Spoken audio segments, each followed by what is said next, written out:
I think it was the great William Shakespeare that said, "To niche or not to niche? That is the question." Okay, well, maybe he didn't say it, but sounds good.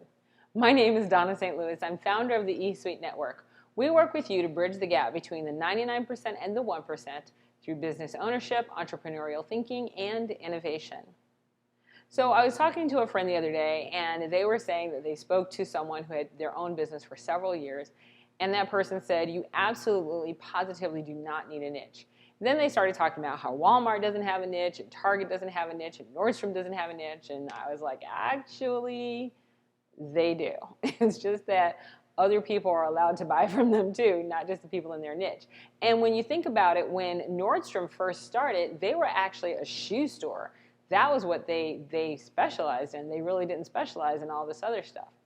So what you really want to do now, if you're starting your business now, or if your business is relatively new, you want to stay at top of mind with a narrower focus on your target. So when you think about a niche, it's when you can solve a problem 3 levels deep. And I'll give you an example. Let's talk about a shoe store. So shoe stores solve the problem of you having shoes. It's pretty straightforward. So let's say you go to a shoe store. Well, that shoe store would have shoes for women and men and children and dogs and cats and dress shoes and relaxed shoes and shoes, right? So they'd have shoes. Now, because they have such a wide berth, they'd actually be competing with so many other people. They'd be other companies. They'd be competing against the Walmarts and the Targets and the Nordstroms and the Payless and the Off-Broadway shoes. So they're competing against all these other companies that sell shoes. So let's say that target is a little too broad, so we're going to come in a bit, and let's say you're selling men's shoes. Okay, good. You narrowed in a bit. You're selling men's shoes. But you really want to be at top of mind, especially when you're starting out. So I would even challenge you to narrow in a little bit more and raise your prices a little more. So instead of just selling men's shoes, let's say that you sold men's shoes for men who wear shoes that are sizes 13 and up. So basically you sell larger men's shoes. Now, the reason I came up with this particular example is that my sons wear a size 14 and 15. So they wear larger shoes. And we went to the shoe store the other day, and we're really challenged. Normally what they do is they walk in, whatever they have that's in their size, that's what they end up having to buy. And because it's not something they really want, they don't necessarily want to pay a higher price for it. Well, we were in this one shoe store that had nothing that my sons wanted. And the guy who owns the store, the proprietor, suggested that we go to another men's shoe store.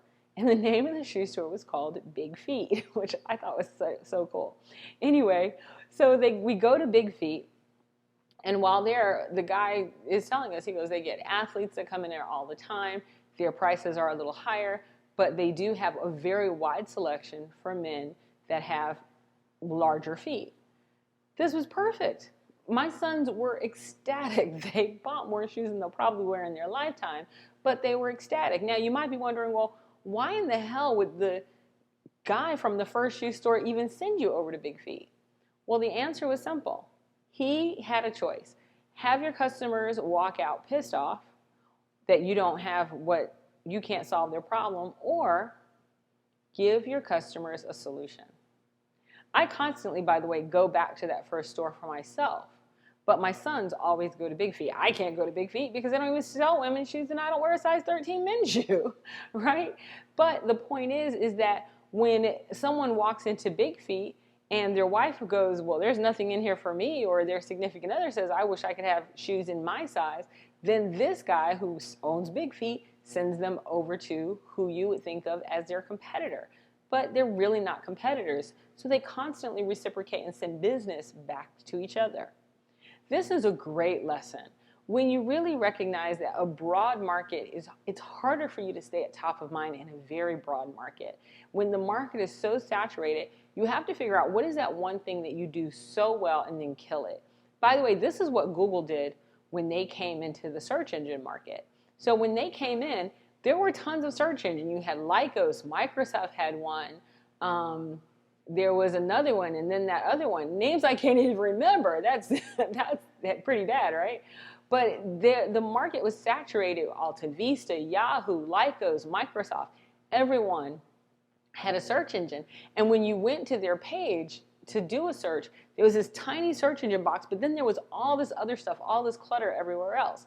When Google came out, they literally had one box and one button. No keywords, no other stuff, no other sexiness.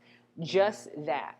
And their whole thing was, you don't need the keywords, you don't need all the other stuff. We're going to bring you the results that you ask for. How crazy is that? So here was this super saturated market, and all they did was one thing. We deliver search results. That's all they did. As a result of doing that one thing and really targeting on that market, not all the other stuff, there was no news, no keywords, nothing else, they now own the search engine market. In fact, we use Google as a verb. My point is, choose your lane.